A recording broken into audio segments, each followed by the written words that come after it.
Le bus s'est installé sur la place du village et à la sortie de l'école, les enfants gagnent ce lieu curieux de spectacle. Le bus a appartenu au père d'Agnès, immigrant libanais au Québec. Elle a voulu raconter dans le périple son histoire, une histoire universelle finalement, celle d'un grain de sable qui parcourt le monde et apprend la vie au fil de ses rencontres, celle notamment de ce vieil homme et de son bus. Un conte tout en philosophie.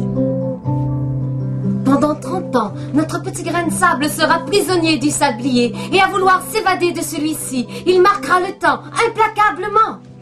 Antonios aussi, en quelque sorte. Toutes ces années, il fuira le temps. Il n'y a pas de frontières.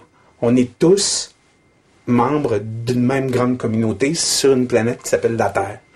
Et même si on vient du Liban ou d'ailleurs, on peut prendre racine ailleurs et être particulier, garder notre particularité.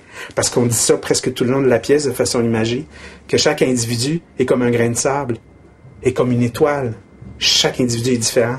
Antoine était différent, mais son père. Mais en même temps, on a besoin d'être tous ensemble pour faire une plage, pour faire une planète. Et à la fin de sa vie, la dernière folie qu'il se paiera sera...